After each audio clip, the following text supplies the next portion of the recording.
बिस्मिल्लाहिर्रहमानिर्रहीम। अस्सलाम वालेकुम। वेलकम बैक टू सियाल गोटी पकवान। तो कैसे हैं मेरे प्यारे प्यारे बहन भाई? मुझे पूरी उम्मीद है मेरे देखने और सुनने वाले मेरे तमाम बहन भाई बिल्कुल खैर वाफियत से होंगे। तो ये देखिए आपकी सियालकोटी बहन आप लोगों के लिए आज क्या नई रेसिपी लेके आई है। वाकई नई है और मैं दावे के साथ कह सकती हूँ कि ये यूट्यूब पे होगी भी नहीं। बिल्कुल डिफरेंट है और ताकत का खजाना है। अपने बच्चों को लाजमी ये बना के दीजिएगा। वो क्या है, मैं आज एनर्जी बार बना रही हूँ बिल्कुल डिफरेंट स्टाइल से और जायके में बेहद टेस्टी।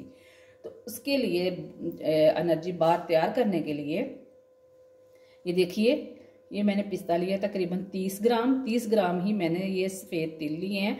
ये क्योंकि लाइट वेट होते हैं इसलिए ये ज़्यादा लग रहे हैं। उसके अलावा ये भी लाइट वेट होते हैं। जो 4 मगज़ है ये भी मैंने 30 ग्राम लिए हैं।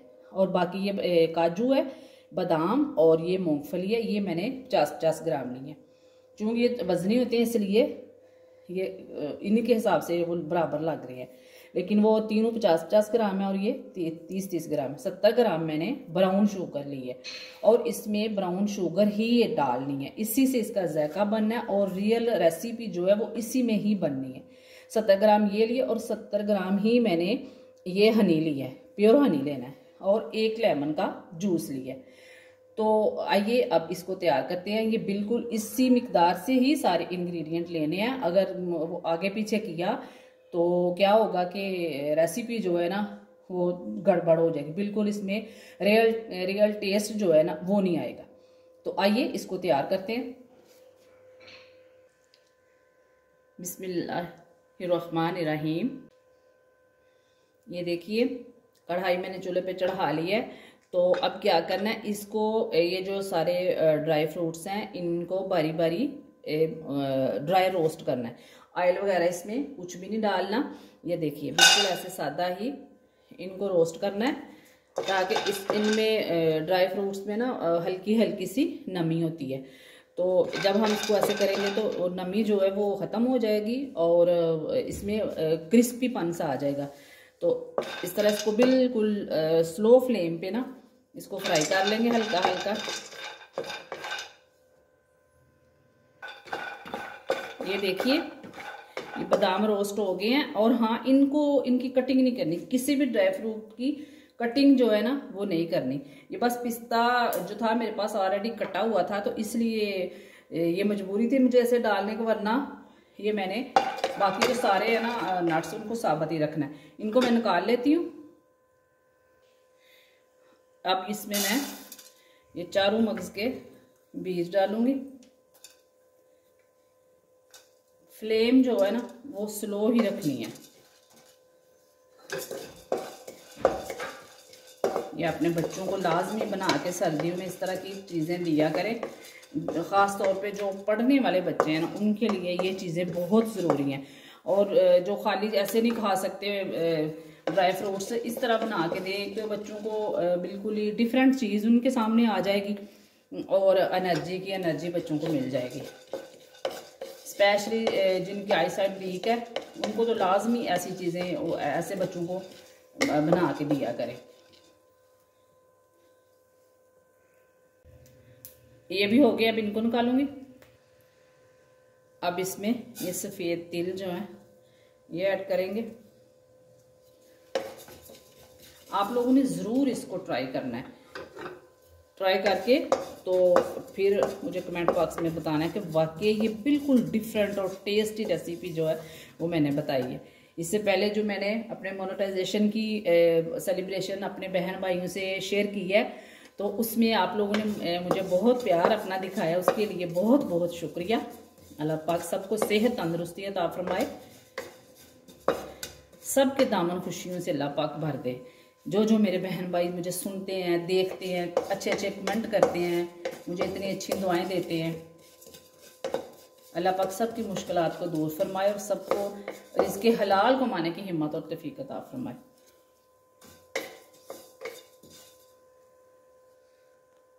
ये तिल भी हो गए, अब इनको भी मैं निकाल लूंगी। अब इसमें काजू डालेंगे।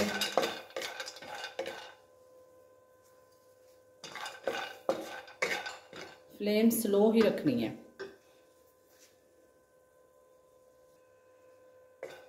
काजू मैंने निकाल लिए, अब डाला इसमें मैंने पिस्ता।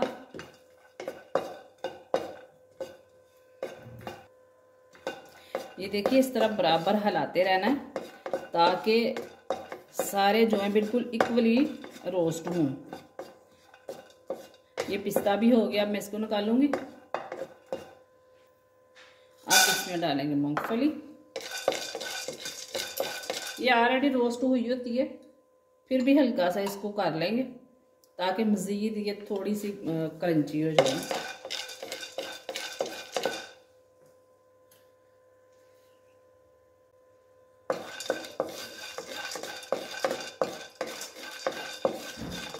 मैंने बिल्कुल जो ताज़ा उसमें से निकाली है, तो आप लोगों ने भी ऐसे करना है। एक बिल्कुल दाने निकले हुए होते हैं, वो नहीं, उसका वो टेस्ट नहीं रहता भी ना, उसमें बहुत ज़्यादा नमी आ जाती है। तो इसलिए इसको मूंगफली को घर ला के तो ख़ुद उसके जो दाने हैं वो खुद निकालें और फिर उसको यूज़ करें।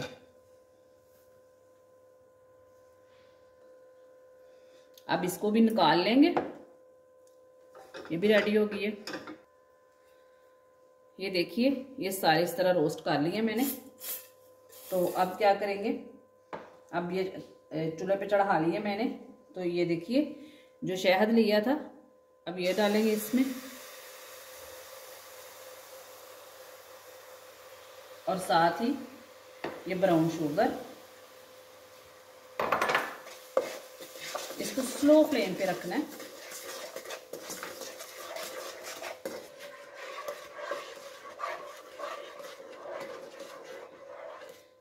इसको पकाते रहना थोड़ी देर के लिए।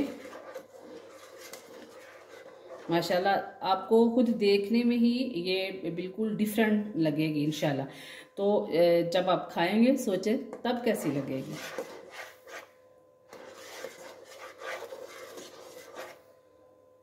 ये शुगर इसमें मिक्स हो गई है। और ये देखिए अब इसमें क्या हो रहा है, अब इसमें बबल बनना शुरू हो गए हैं।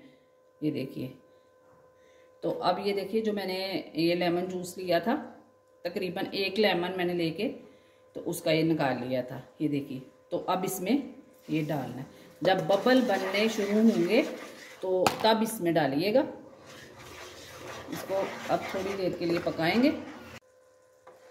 इसको थोड़ी देर पकाना है तब तक जब तक इसकी थोड़ी फोमी फोमी सी जो है ना वो इसकी शक्ल आ जाए, कंडीशन इसकी फोमी फोमी सी बन जाए। ये देखिए झाग आ रही है ऊपर। थोड़ी देर और पकाएंगे इसे। अभी बराबर इसको हिलाते रहना है। ये देखिए ये माशाल्लाह, ये देखिए फोमी शक्ल आ गई है इसकी माशाल्लाह। तो अब ये जो मैंने नट्स जो है रोस्ट किए थे, अब इसमें ये डाल देंगे। और फ्लेम देखें मेरी अभी तक स्लो ही है। अब इसमें इसको डाल के थोड़ी देर पकाएंगे।